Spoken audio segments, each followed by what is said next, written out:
Bonjour chers téléspectateurs de Léon Choléo. Bonjour chers téléspectateurs de Léon Choléo. Nous sommes jeudi 13 octobre 2022 où nous accueillons Edgar Matesso. Il est le premier vice-président de la société civile au Nord Kivu. Monsieur Edgar Matesso, bonjour et bonne arrivée. Bonjour, merci. Vous êtes le premier vice-président de la société civile Nord Kivu. Vous avez suivi avec attention le porte-parole du gouverneur général Sylvain Ekenge qui a accusé la société civile d'être manipulée. Et également, le porte-parole nous a indiqué, en tout cas à l'est de la RDC, il y a aussi au moins la paix. Et il a également parlé que, en tout cas, pendant le temps de siège, il y a augmentation des recettes. Vous l'avez suivi avec attention, vous êtes le vice-président. Quelle est votre réaction? Il faut le dire que ce que le porte-parole du gouverneur militaire a dit, non seulement c'est illogique, c'est anormal, mais il faut dire que c'est erroné. Il a tout simplement trompé l'opinion internationale pour faire croire que la situation est en train de s'améliorer. Pire encore, jusqu'à considérer que la société civile a été instrumentalisée ou manipulée par les politiciens. Bien au contraire, il faudrait plutôt dire que c'est la société civile qui pourrait manipuler les politiciens parce que c'est elle qui fournit au quotidien les informations de terrain. La société civile du Nord Kivu et de partout ailleurs vit au quotidien la situation sécuritaire que nous sommes en train de vivre et en train de suivre de très près l'évolution de la situation sécuritaire avant et pendant l'état de siège. Et comme vous l'aurez constaté, toute personne qui vit au Nord Kivu ou en République démocratique du Congo, en commençant par le général lui-même, sait au moins que les objectifs de l'instauration de l'état de siège consistaient à exiger à ce que l'armée puisse imposer la paix, imposer la sécurité au Nord Kivu et à Ituri. Mais curieusement, vous allez constater que une partie du territoire national, notamment à Rutshuru, plus ou moins 12 villages, je vous dis bien plus ou moins 12 villages dans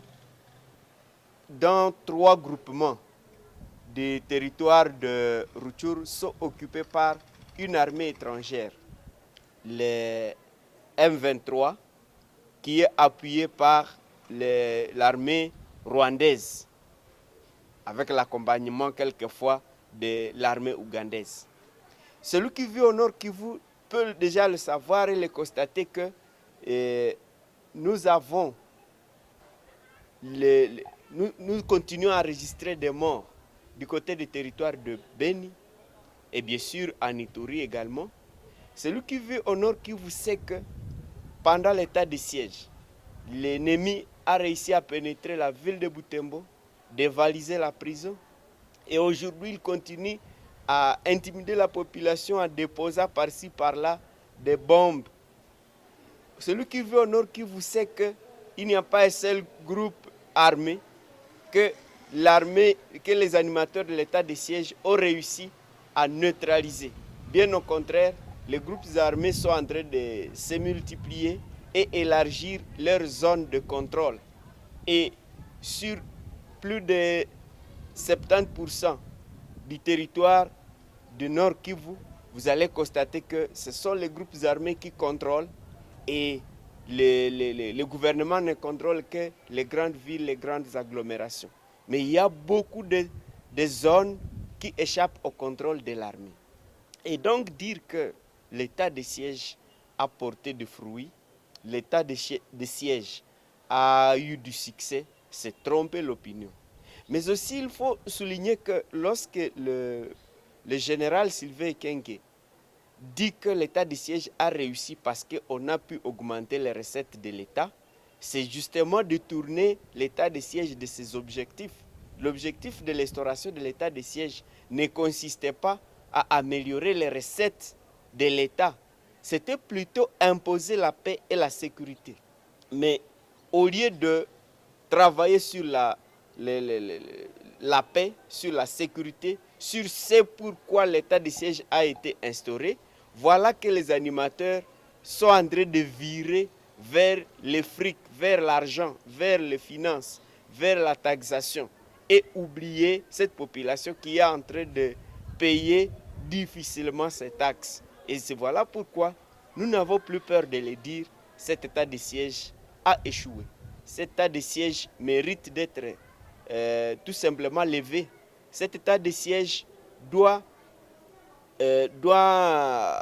doit mettre fin à cet état de siège pour que finalement la population comprenne qu'il nous faut un autre mode de gestion de la sécurité. Et c'est peut-être avec cet autre mode de gestion de la sécurité qu'on peut arriver à imposer la paix. Et à ce moment-là, comme nous l'avons toujours dit, si on arrive à exfiltrer notre armée, on peut recourir à la jeunesse, des jeunes volontaires qui seront formés. Et nous avons toujours proposé qu'ils soient d'ailleurs formés localement. Nous avons les centres de Rumangabo, nous avons également l'acier centre de Nignalek, où on peut appeler les jeunes du milieu qui maîtrisent les terrains, on les forme à bonne et due forme, conformément à la réglementation de notre pays. Et avec cette jeunesse, avec une armée non infiltrée, on va à quelques jours mettre fin à cette insécurité et à ces massacres qui continuent à peser sur nous. Oui, vous suivez de près et de loin cette situation de l'Est. Il y a le gouvernement provincial du Nord Kivu qui a instauré en tout cas les taxes. Face à tout ceci, alors que la ville de Butembo, Goma est en train de passer, de vivre sous tension, vous, étant qui est société civile, comment vous avez apprécié cette façon de faire du gouvernement provincial? C'est une mesure malvenue. Mesure malvenue parce que les organisations de la société civile étaient en train de mettre la pression sur les autorités militaires pour que l'on puisse relasser les hostilités pour mettre fin à la sécurité. Mais en réponse à la demande de la population, les militaires lancent le recouvrement forcé des taxes, que ce soit sur la route, que ce soit dans des magasins, que ce soit pour les conducteurs. Vous allez sentir que c'est là que se concentrent les animateurs de l'état de siège. Voilà pourquoi nous sommes en train de dire que ces militaires ont détourné les objectifs de l'état de siège. Et aux heures actuelles, l'attention devrait être focalisée sur l'ennemi, sur les mouvements de l'ennemi. Mais les militaires sont distraits par la récolte des taxes, par la récolte de l'argent, par la mobilisation des fonds. Alors qu'il fallait plutôt demander à ce qu'au niveau de l'Assemblée, on vote une loi pour essayer d'alléger la taxation de la population des provinces sous état de siège. À ce moment-là, la population se sentirait accompagnée non seulement par les institutions, mais aussi par tous les citoyens congolais. Ou alors, à la limite, essayer d'exiger, par exemple, qu'il soit voté au niveau de l'Assemblée une taxe spéciale de toutes les provinces qui ne sont pas sous état de siège pour accompagner les provinces sous état de siège et qu'on le considère cette zone comme une zone sinistrée où on va alléger ou annuler les paiements des taxes pendant une certaine période afin d'accompagner les opérateurs économiques et les amener à une sorte de résilience.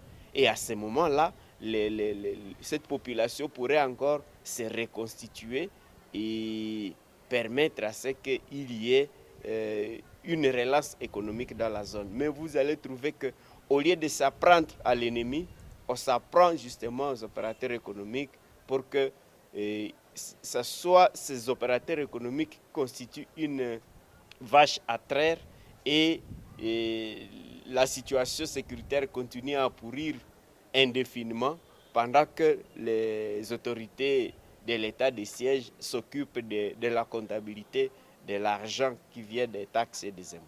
Oui, avez-vous un dernier mot, donc un message en particulier aux téléspectateurs, également aussi aux autorités donc, de l'état du siège? J'invite les autorités de l'état de siège de privilégier la sécurisation de la population, la défense de la province, la protection de civils, que de se concentrer sur la taxation, sur la mobilisation des recettes.